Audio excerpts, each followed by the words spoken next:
But they have a rule in my neighborhood. If you walk your dog and your dog does his business in somebody else's yard, you need to get a little plastic bag, pick it up, and dispose of it. And I know the dogs are confused. The dog's like, wait a minute, you're taking it back home? Why did we have to walk 3 blocks? I could have pooped in the living room, saved us both some embarrassment. What a stupid rule. Why would they have us pick it up? It's fertilizer. It makes the grass grow. Lord, it's not like some child is going to step in it. A kid hadn't played in the yard since 1982.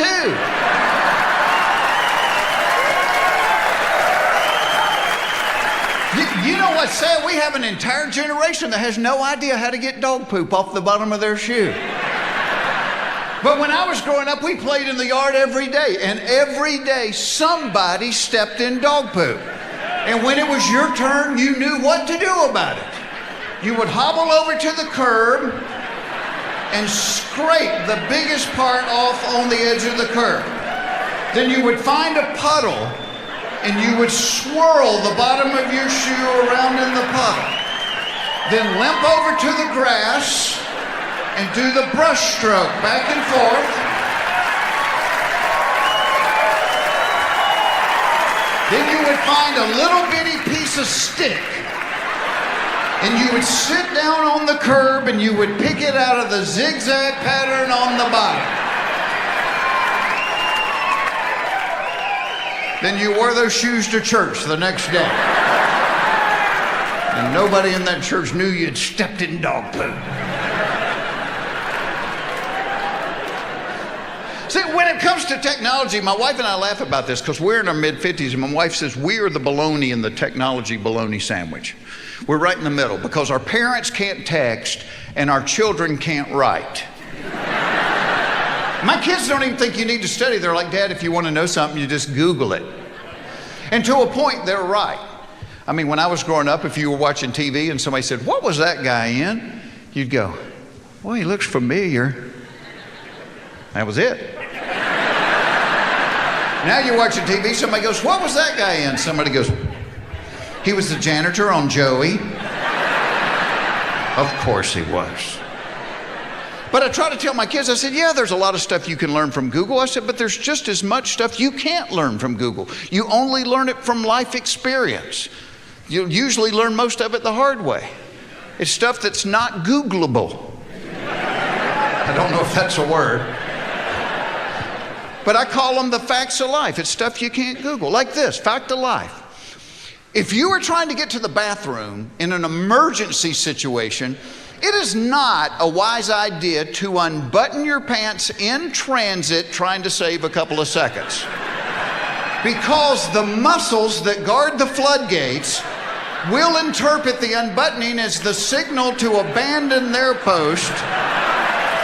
And the 2 seconds you saved on the button are nullified by the hour and a half you spend mopping and doing laundry.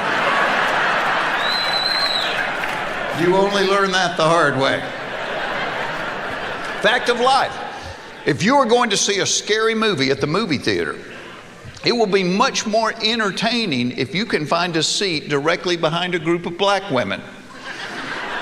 Because not only will you get the scary movie, you will also get their running commentary of the scary movie. Oh, look at this. She running around in her panties like that. Girl, put some drawers on and put that hair up before he snatched that weave out your head. Now, can you see this girlfriend? She going back in the house. No, she going down to the basement. Girl, get your shit and get out there now.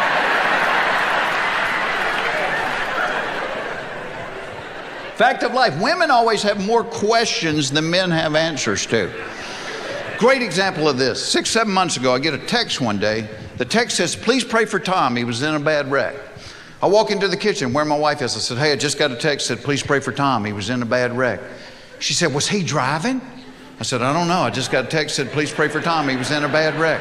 Were Carol and the kids in the car with him? I don't know. I just got a text that said, please pray for Tom. He was in a bad wreck.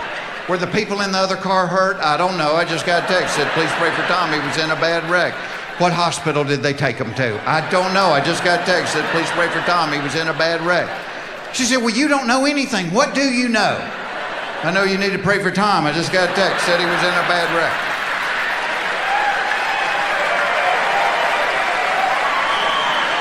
That's all I got. I ain't holding anything back. That's it. People pointing at each other here.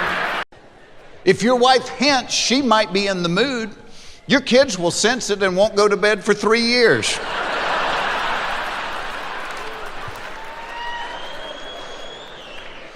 Talking about kids, fact of life, the more kids you have, the worse your parenting becomes.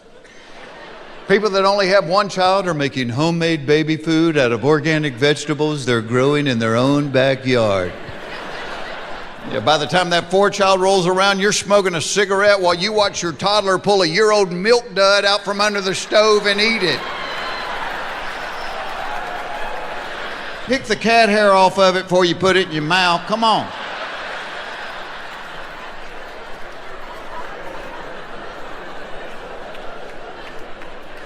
Fact of life, out of all the dinosaurs, the Tyrannosaurus Rex was the meanest because his arms were too short to reach his wiener.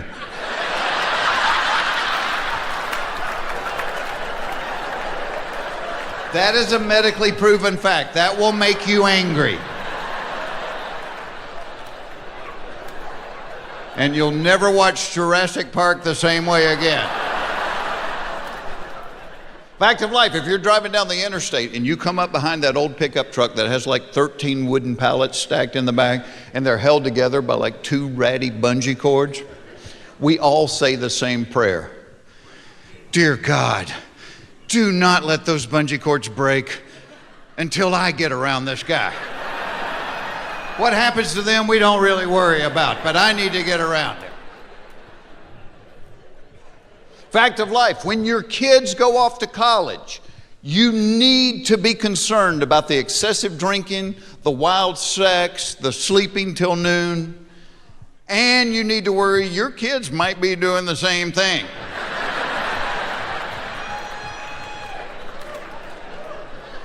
Fact of life, 100% of the black men that shave their heads look really cool.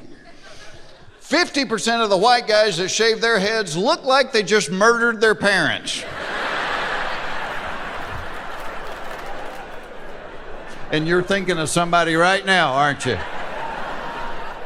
Fact of life, flying on an airplane makes you gassy. Nobody ever talks about this. Nobody ever acknowledges this. We just take our little roll-around suitcase and walk to baggage claim, popping them off like a trail horse.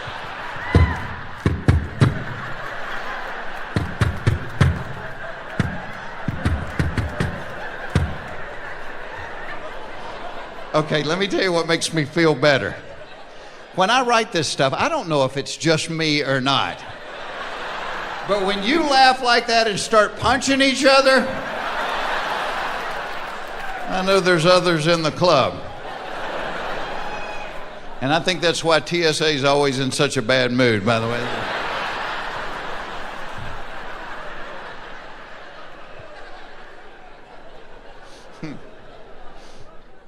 Fact of life, if you wake yourself up with a snore, the first thing you do is look around to see who's laughing at you.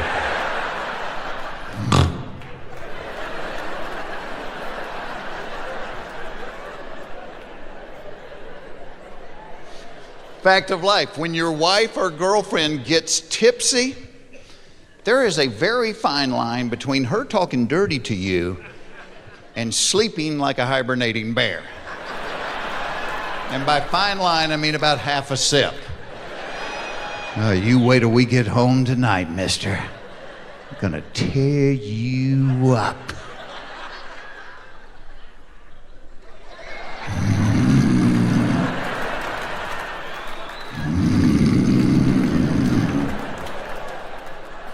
And once she crosses the line, you ain't getting her back.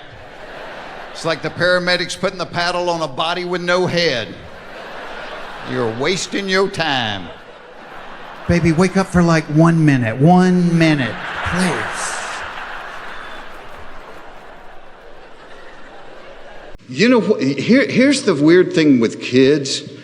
They're stinking smart. And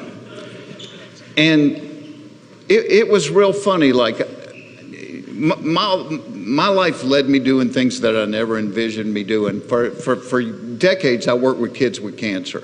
My wife and I were the head fundraising people for the Duke Children's Hospital, and I did a ton of things with St. Jude's, and just love working with kids with cancer. There's somewhere in here that makes me want to squeal. So I got invited one day. A guy invited me down to the Atlanta Mission. Well, I'd never been homeless. I never cared about homeless people. That's nasty. That's honest. My care of homeless people was, if you came up to my car at the stop sign, here's $5, please go away. And I had a guy invite me to lunch at the Atlanta Mission. The first kid I met down there, 21 years old, in the heart of Atlanta, living at the Atlanta Mission. My first thought, if we're going to be authentic, is get out of here. You're 21 years old, you're healthy, get a job. His name was Jason. Of course, being a comic and a writer, I want to know everybody's story. I said, Jason, what's your story? Why in the hell are you in a homeless mission? He said, well, it was my mom and dad and me and my brother, and when I was 11, my mom killed herself. He said 2 years after that, my brother killed himself. And it was me and my dad. We were doing pretty good. In my second year of college, my dad killed himself. And he said, I got to where I couldn't feel anything. I could not hurt anymore. So I started smoking crack and flunked out of school, lost a place to live, lost all my money. And I just couldn't hurt anymore. And I'm sitting across from him going, hell, I would have started smoking crack too. And all of a sudden you realize there, but for the grace of God, I'm in a homeless mission. And what I learned over the years, people tend to view them as drug addicts or alcoholics, and a lot of them are, but that's the symptom. If you go back and find out the reason, so many of them had been molested, so many of them had been abandoned, so many of them some horrible trauma had happened to them early in life, and the hurt was so bad they couldn't deal with it, so they numbed. And so I asked the guy, I said, why'd you invite me down here? He goes, I want you to start a small group. There we go again, small group. He said, these guys have chapel a couple of times a week. They've never had a small group. And my dumb ass said yes. Which is the only thing we can do for God, is say yes when he whispers something to us. I said, and I did say to him, I said, there's almost 7 million people in Atlanta, and you can't find anybody more qualified to do this than me, But I said yes. And I had to, when I first started going, I had to stop at Chick-fil-A and buy them chicken biscuits just to get them to come. I had to bribe them. And it started with me and 12 guys, and over the course of a dozen years, it grew to 32 group leaders and almost 300 homeless guys every Tuesday morning. I would get up at 5 o'clock, which was really hard for me, because when you're a comic, you're doing a show late, and because I had kids, I would lease a plane. I spent so much money. I would fly home every night, no matter where I was on the road. If I was doing a show in Minnesota, I'd do it. I'd get back on that plane. I'd fly home. I'd land at PDK at 2. I'd go home. I'd get up at 6, and I'd take them to school. I went through like a decade without sleeping.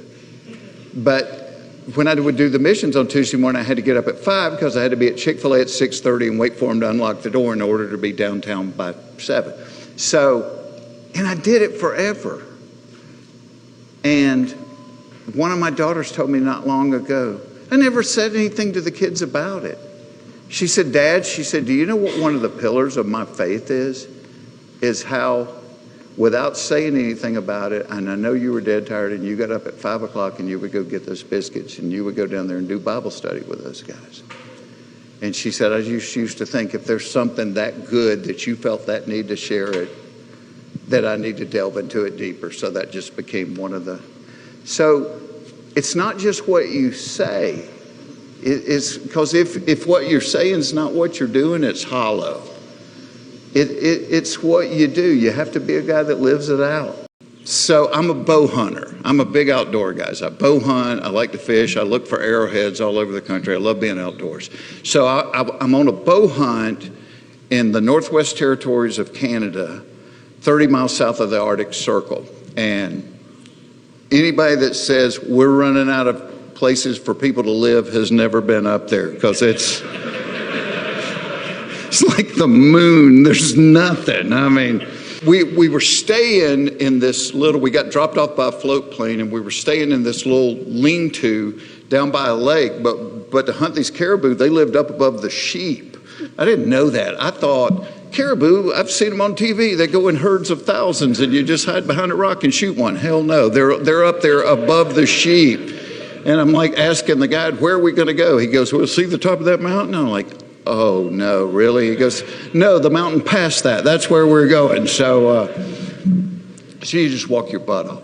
So the first day we go up there, and it seems like we walked forever, and we found a few caribou, but none we wanted to shoot.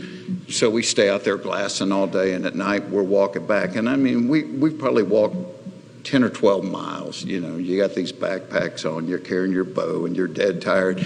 And as we crest the hill down in the valley, I can see the lake where our lean-to is. And our guide's like, come on, we're going this way to the left. I go, dude, no. I said, we can cut straight down through here and cut the distance in half, and we'll be back at the lean-to. He goes, we could, but that's where all the grizzly bears live, is right down in that valley. And I'm like, why don't we go this way over here? But I learned an important lesson in that is don't guide the guide. Don't guide the guide. He's the reason you paid him to be there. Well, it was the same thing in my life. I didn't have a great father modeled for me, but that didn't mean I couldn't be a great father. What I needed to do was to find guides. And so I would look at guys that I knew that were great dads, and I would just pick their brains. I'm like, tell me, how do you be a great, I don't know. Tell me how you be a great dad. I would find guys that were great husbands. And I'm like, tell me how to do this. You know, every guy in my family has been divorced for the past 7 generations. How do I be a husband that doesn't end up like that? And you know, one of the things that I learned, and that's why being authentic is so important, because you're not just being authentic with other people, you got to be authentic with yourself. You got to be authentic and tell yourself, hey, this is where I know that I've got a blind spot or I got a weak spot. Because mine was never alcohol. I mean, I don't have anything against it. It doesn't do it for me. I'm just not a big drinker. It's never been drugs. I'm not going to tell you that I haven't tried things way back in the past, but that never did it for me. But like my dad, I have always appreciated a good-looking woman. So like when we were doing the blue collar tour, and this is going on, I've done stand-up for almost 40 years. This has always been the way I do it. But I knew out of the things that get men in trouble, that's where I was vulnerable. The other two, I wasn't going to go out and do heroin. I wasn't going to go out and get blackout drunk. But I like a pretty girl. So when we would do blue collar at the end of the night, we'd get through with the show, and the other guys would always go out and hang out at a bar, and they would go, Fox, come on, then let's go have a beer. And I'm like, no, I'm just going to go back to my room and order room service and call home. And it wasn't that I thought having a beer was a bad thing. Not at all. Here's what I knew. I knew Jeff, not being a drinker, if he had 1 beer and we were having fun and laughing and cutting up, I'd probably have 2 beers. And if I had 2 and we're still laughing and drinking and cutting up, I might have 3 beers. Well, now, Jeff's getting happy, and all it takes is somebody in a low-cut dress that smells good sitting down next to me, and I'm going to start flirting with her. And I'm in a really precarious situation where I can do the same thing that my dad did. And so I'm like, be wise. Don't put yourself in a situation where you're going to be vulnerable. Because if you break that thing at home, you can glue it back together, but it's never the same. It's never going to be the same. So be wise and don't if your thing is alcohol, don't go out to the bar. It's going to get you in trouble. Be honest with yourself. All of us have weak spots. All of us have blind spots. But be wise enough to avoid those spots. Because here's what happens. Trust, and you know this with your friends, trust is built, it's like a cup of coffee. You build trust 1 drop at a time. When you meet somebody, you don't know nothing about them, you have no trust. And then you'll go out and you'll do something together and you go, I really like that dude. And you got a couple of drops of trust in there. And then over the months and over the years, that cup fills up one drop at a time and it's full. But when you break trust, it's like breaking the bottom out of that coffee cup. You don't lose it a drop at a time. You lose it all at once. And when you lose it, it never comes back the way it was before. And so for me, yeah, I like a pretty girl, but I didn't want my kids to look at me that way. I didn't want my kids to look at me the way I would look at my dad when he was on marriage number 4 and we'd go out to eat somewhere and he'd start flirting with the waitress and I'm like, holy crap, here we go again. You know, because he may end up leaving me at the restaurant and leaving with her. I mean, he was good. He was really good.